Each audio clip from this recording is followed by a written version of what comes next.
안녕하세요, 여러분. 친화미국 약사입니다. 내 몸이 스스로 세포를 청소하고 세포 쓰레기를 재활용하여서 건강과 젊음을 유지할 수 있다. 여기에 대해서 들어보신 적이 있으세요? 이것은 가설이 아닙니다. 노벨상이 주어진 과학적 발견에 관한 내용입니다. 바로 자가포식, 오토파지에 대한 것입니다. 2016년 오스미 요시노리 박사는 이 과정을 밝혀내고 노벨 생리의학상을 수상했는데요. 그렇다면 오토파지가 도대체 뭐길래 이렇게 중요한 걸까요? 우리 몸은 매일 수십억 개의 세포가 새롭게 태어나고 사라지면서 끊임없이 변화합니다. 새로운 세포가 계속 생성되는 것 못지않게 중요한 것이 헌세포 혹은 단백질 쓰레기 등이 사라져야 우리의 건강을 유지할 수가 있는데요. 바로 여기서 문제가 생길 수가 있어요. 만약 손상된 세포나 오래된 단백질들이 제거되지 않고 계속 축적이 되어서 정상적인 신체 기능을 방해한다면 어떻게 될까요? 세포 쓰레기가 계속 쌓이면 신체 노화가 빨라지고요. 각종 질병의 씨앗이 될 수 있습니다. 그러나 우리 몸은 자정작용을 통해서 이런 문제를 스스로 해결할 수 있는 놀라운 능력이 있어요. 바로 세포 쓰레기를 청소하는 오토파지, 즉 자가포식 시스템이 가동됩니다. 자가포식이라는 말을 처음 들어보신 분들도 계실 텐데요. 쉽게 한번 설명해 보겠습니다. 우리 몸이 매일같이 낡은 세포를 제거하고 새로운 세포를 만들어내는데 이때 불필요한 세포를 분해하고 재활용하는 시스템이 작동하는 것이 바로 자가포식 혹은 오토파지입니다. 자가포식은 우리 세포의 정리정돈 시스템이라고 보시면 됩니다. 낡은 부품을 교체하고 고장난 부위를 수리하는 그런 역할을 한다고 생각하시면 돼요. 자, 여기서 중요한 포인트는 오토파지가 잘 작동해야 우리가 건강하게 오래 살 수 있다는 것입니다. 그런데 안타깝게도 나이가 들수록 이 자가포식 기능이 점점 감소합니다. 그 결과 우리 뇌에 쌓인 손상된 단백질은 치매를 유발할 수가 있겠고요. 세포 속의 미토콘드리아가 손상이 되면 만성 피로와 노화가 가속화될 수가 있어요. 그렇다면 여러분이 지금 가장 궁금한 것은 바로 이 오토파지를 어떻게 하면 활성화할 수 있겠느냐 하는 것이죠.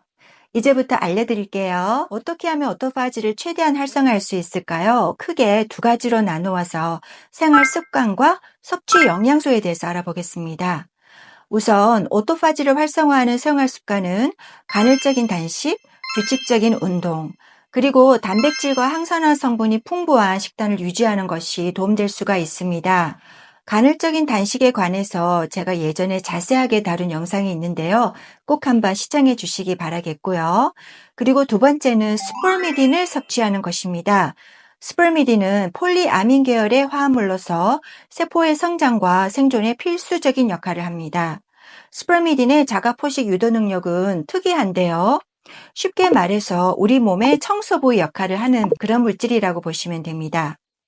스폴미딘이 풍부한 식품으로 밀, 배아, 대두, 숙성 치즈, 버섯, 쌀겨 등이 있지만 음식만으로는 충분한 양을 섭취하는 것이 쉽지가 않고요. 게다가 나이가 들면 우리의 체내 스폴미딘 레벨이 점점 떨어집니다. 그래서 스폴미딘 보충제를 활용하는 것도 좋은 방법입니다. 모낭은 빠르게 재생이 되는 조직 중의 하나로서 활발한 세포 증식이 필요한데요. 이 과정에서 폴리아민 성분이 필수적인 역할을 합니다. 사람을 대상으로 시행된 한 임상 연구에서는 인간의 모낭 상피 줄기세포에 이 스폴미딘을 적용한 결과 모발 성장 촉진과 줄기세포 관련 케라틴 발현이 증가했다는 사실이 확인이 되었어요. 이것을 통해서 연구자들은 스폴미딘이 인간의 모발 성장에 강력한 촉진제이며 모낭 줄기세포의 활성화를 돕는 새로운 생물학적 조절인자다. 이것을 입증했다고 결론 지었습니다. 몇 가지 실제 사례를 살펴보면 60명의 남성과 여성을 대상으로 진행된 무작위 이중맹검 또 위약 대조 임상 연구에서 스폴미딘 0.5mg을 단독으로 혹은 스폴미딘과 다른 영양소 조합을 투여했을 때 탈모 감소 그리고 모발 성장 촉진에 미치는 영향을 분석을 했습니다. 연구 결과에 따르면 스पर्미딘을 섭취한 그룹은 탈모가 유의미하게 감소했고요. 머리카락 직경이 증가했고 또 모낭의 성장기, 에나젠 페이스가 연장이 되는 효과가 확인이 되었습니다. 특히 의약군에서는 탈모가 지속이 되었지만 스पर्미딘을 섭취한 그룹에서는 확연한 차이를 보였습니다. 또 다른 연구에서는 100명의 건강한 남성과 여성을 대상으로 90일 동안 스permidin과 기타 영양소를 조합하여서 복용하게 했을 때 성장기 모낭수 증가 및 세포 증식 촉진의 효과가 확인이 되었어요. 이 연구 결과에 따르면 90일 치료 후에 성장기 모낭의 수, 또 세포 증식 모두 증가되었고 모발의 세포 사멸이 감소된 것으로 나타났으며 이것은 의약군과 비교했을 때 유의미하게 더 좋은 결과였습니다. 또한 스permidin을 섭취한 그룹에서는 6개월 후 모발 뽑기 검사에서 탈모가 발생하지 않았는데요.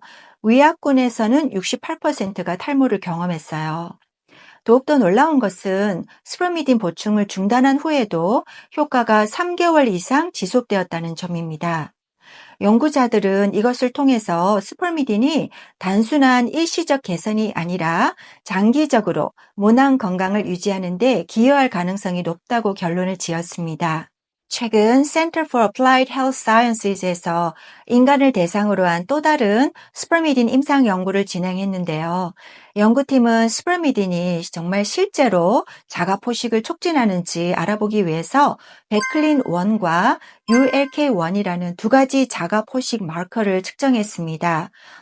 쉽게 말해서 이 마커들의 수치가 증가하면 자가 포식이 실제로 활성화됨을 나타내는 증거라고 보시면 되겠습니다. 그 결과는 상당히 놀라웠는데요. 2달 동안 미리셀 스permidin 3.3mg을 섭취한 참가자들에게서 베클린1과 ULK1 수치 모두 증가하여서 스permidin이 자가 포식을 촉진한다는 증거를 명확하게 보여주었어요. 이게 얼마나 의미 있는 결과냐 하면요. 그동안 스permidin이 오토파지를 유도한다고 이론적으로 알려져 있었지만 실제로 인간을 대상으로 한 임상 연구에서 스permidin이 단식과 마찬가지로 자가 포식을 활성화한다는 결과가 확인된 것은 이번이 획기적인 첫 발견이었습니다. 뇌유래 신경영양인자, 줄여서 BDNF라고 하는데요. 쉽게 말해서 우리 뇌의 성장 호르몬입니다. 이런 물질이 많아야 기억력과 학습 능력이 좋아지고 또 인지 기능이 유지가 잘 되는데요. 앞서 말씀드린 동일한 임상실험에서 연구진들은 스permidin 3.3mg을 섭취한 그룹과 그렇지 않은 그룹을 비교했고요. 스permidin을 섭취한 그룹에서는 BDNF가 유의미하게 증가한 것이 확인되었습니다. 즉 스permidin은 자가 포식 활성화를 통하여서 기억력과 뇌의 건강을 유지하는 데도 도움을 줄 가능성이 크다는 점을 시사해 줬다는 것이죠.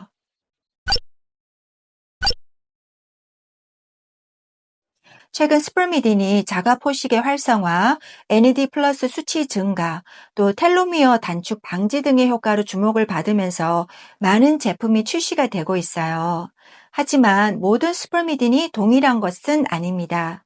시중에는 천연 스permidin과 합성 스permidin이 혼재되어 있고요. 그 차이를 제대로 아는 것이 중요합니다. 미리셀 스permidin은 쌀 배아에서 자연 추출된 100% 천연 스permidin을 사용합니다. 스permidin은 원래 쌀, 밀 배아, 콩 등의 식품에 존재하는 천연 화합물이지만 시중의 일부 제품은 스permidin 함량이 명확하지 않거나 이 합성 스permidin을 혼합하여 판매하는 경우가 많습니다. 뮤리셀 제품은 유로핀 검증을 거쳐서 정확한 스permidin과 스permin 함량을 입증한 원료만 사용을 하였고요. 글루텐 프리 인증을 받아서 밀 배아 기반 제품에서 우리가 우려할 수 있는 글루텐 문제에서도 자유로워요. 주목할 만한 것은 세계적인 항노화 전문가인 데이비드 싱클레어 박사가 섭취하는 것과 동일한 1mg의 스permidin을 제공한다는 것이죠. 이런 특징 덕분에 미리셀 스permidin은 품질과 안전성을 최우선으로 생각하는 분들에게 적합한 선택일 수가 있어요. 반면 합성 스permidin은 대량 생산이 가능하여서 가격이 저렴한 장점이 있습니다. 스펄미딘은 원료 자체가 고가이기 때문에 천연 스펄미딘 제품은 비교적 가격이 높을 수밖에 없습니다. 하지만 합성 스펄미딘을 사용한 제품들은 가격의 부담을 줄이면서도 일정 수준의 스펄미딘을 섭취할 수 있도록 설계가 되어서 특히 스펄미딘 10mg처럼 고용량을 한번 실험해 보고 싶은 경우에는 합성 스펄미딘이 더 적합할 수가 있습니다. 다만 시중에 판매되는 일부 스펄미딘 제품은 정확한 함량을 공개하지 않았거나 합성 스펄미딘을 저용량만 함유한 상태에서 다른 원료와 혼합해서 판매하는 경우가 많기 때문에 제품을 선택할 때에는 믿을 수 있는 원료와 또 정확한 함량을 공개한 브랜드인지 확인하는 것이 중요합니다. 요약하면 믿을 수 있는 원료, 검증된 품질, 천연 추출물을 원하시면 미리셀 스펄미딘을 추천드리고요. 가성비가 좋고 처음 스펄미딘을 테스트해 보거나 고용량 섭취를 원하신다면 합성 스펄미딘도 좋은 대안입니다. 저스트 글로우사에서는 미리셀과 합성 스펄미딘을 모두 제공하여서 고객분들이 자신에게 맞는 제품을 선택할 수 있도록 돕고 있으니까요. 관심 있는 분들은 더보기 아래 링크를 참고하시기 바랍니다. 가장 중요한 것은 투명한 함량 공개와 신뢰할 수 있는 원료를 사용하는 회사인지 확인해 보는 것이겠죠. 스펄미딘은 특이한 부작용이 보고되지 않았지만 장기 복용에 대한 데이터가 부족한 만큼 하루 1에서 10mg을 8주 내지 12주 동안 복용한 다음에 신체 반응을 살펴보면서 간헐적으로 휴학해 주는 것이 안전하다고 봅니다. 지금까지 스펄미딘이 오토파지를 촉진하여 노화 방지와 기억력 향상에 어떤 영향을 미치는지, 그리고 최신 임상 연구 결과까지 함께 살펴보았습니다. 스펄미딘에 대한 연구는 현재 진행 중이고요. 앞으로 더 많은 데이터가 나올 예정입니다. 하지만 현재까지의 연구만 보더라도 자가 포식을 활성화하고 노화를 늦추는 강력한 가능성이 있다는 것은 분명해 보이니까요. 여러분께서도 스펄미딘이 풍부한 식단을 유지하고 필요할 경우 보충제 섭취도 고려해 보시면 도움이 될 것 같습니다. 네, 오늘 영상은 여기까지고요. 다음에도 또 좋은 컨텐츠를 가지고 여러분들 다시 찾아뵙겠습니다. 그때까지 안녕히 계세요, 여러분.